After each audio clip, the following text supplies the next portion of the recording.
Bienvenue dans la démonstration de l'applicatif GPO. GPO signifie gestion des postes par objet. Il permet à l'utilisateur d'affecter des postes de maîtrise et une méthode de calcul à des objets basiques d'AutoCAD. Et cela directement dans l'interface graphique des produits Autodesk. Ces objets basiques sont une polyligne ouverte, des polylignes fermées, des multilignes, des blocs sans attributs ou des blocs avec attributs. Très facile d'utilisation, il permet une prise en main rapide en moins d'une heure. GPO, contrairement aux nomenclatures automatiques proposées habituellement, ne se contente pas seulement d'un seul type d'objet. Les nomenclatures automatiques habituelles proposent de regrouper un ensemble d'objets identiques.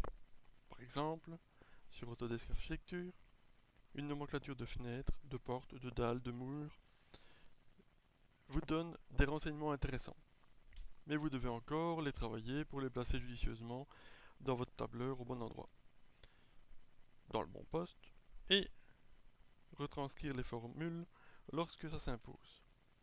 Avec GPO, ce n'est plus nécessaire. Le gros avantage de GPO, c'est qu'il ne sait rien. Il ne sait pas dans quel but vous allez utiliser tel ou tel objet, ni dans quelle unité de dessin vous allez lui demander d'attribuer le poste. C'est vous, avec vos habitudes de dessin et de réalisation de maîtrise, qui allez lui dire ce que représente l'objet sur lequel il va travailler.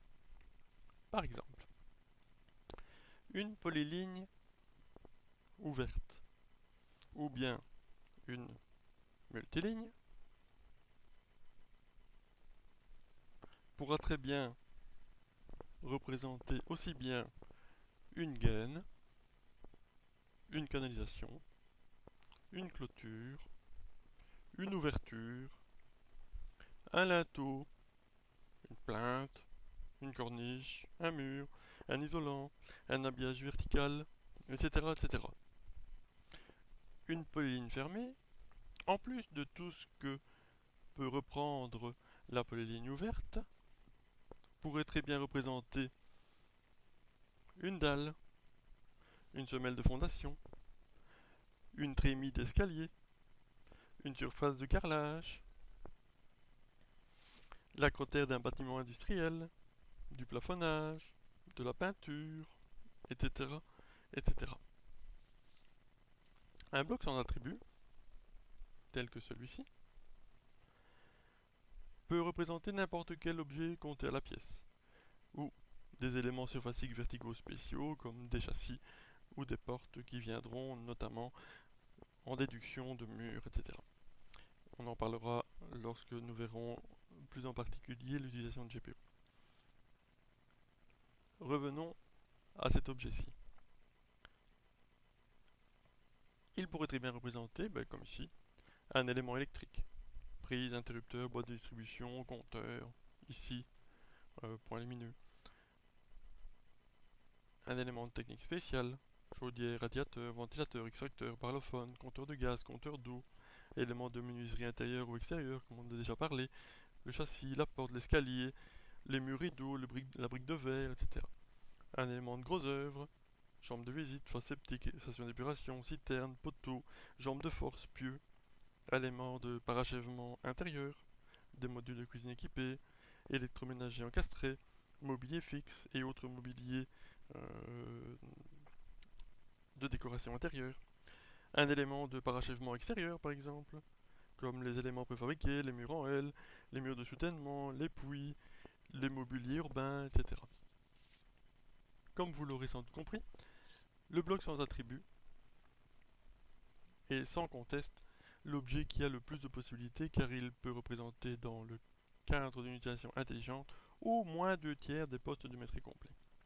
Il reste encore à voir le poste de bloc avec attributs. Ce ne sont pas n'importe quels attributs. nous avons un bloc qui est composé de trois attributs particuliers, ATT1, ATT2, ATT3. Dans ce cas d'utilisation, les attributs ont deux fonctions principales. Celle de réaliser ce qu'on appelle le linéaire vertical, par exemple celui-ci, dans lequel deux des trois attributs sont utilisés, c'est ATT1 et ATT2. Dans ces attributs, nous avons glissé des informations servant notamment donc au linéaire vertical. Par exemple, dans le cas spécifique d'une utilisation en tant que descente d'eau pluviale, canalisation verticale des eaux usées ou des eaux fécales, ici, la longueur verticale ne suffit pas, malgré qu'elle soit représentée par une variable HSP, hauteur sous plafond, que l'on aurait aussi pu mettre hauteur d'étage. Il faut également comptabiliser les pièces spéciales, coudes, manchons, raccords divers, etc., qui sont généralement assimilés à 1 mètre de canalisation. Nous devons donc donner deux infos à GPO. La hauteur, donnée par ATT1, et le nombre de pièces spéciales, donné par ATT2. Dans ce cas spécifique, 300 représente donc mon unité de dessin, le centimètre, 3 pièces, 3 fois 1 mètre, donc 300 cm représente 3 pièces, qu'il faudra additionner à une longueur variable qui dépend de cette variable-là dont nous verrons l'utilisation ultérieurement. La variable de l'attribut ATT3 est un peu plus particulière puisqu'elle sert à l'utilisation de postes spécifiques dans le métré, notamment les postes qui concernent les sommes à justifier, les prix convenus, les forfaits, qui sont inscrits en réalité dans ce type de bloc dans ATT3. GPO utilise ATT3 lorsque l'utilisateur demande de reprendre une valeur définie. Comme vous pouvez le constater, très peu d'objets, mais très grande marge de manœuvre en ce qui concerne l'utilisation du métré. Et donc, à mon sens, un métré aussi complet et complexe soit-il peut être réalisé entièrement avec GPO. Avec un peu d'imagination et une méthodologie de travail structurée, vous allez pouvoir obtenir non seulement une intégrité entre la phase graphique et votre phase textuelle, mais en plus, GPO va vous aider à imaginer des procédures pour la structuration de vos conceptions graphiques. Voyons dans la suite comment GPO fonctionne concrètement.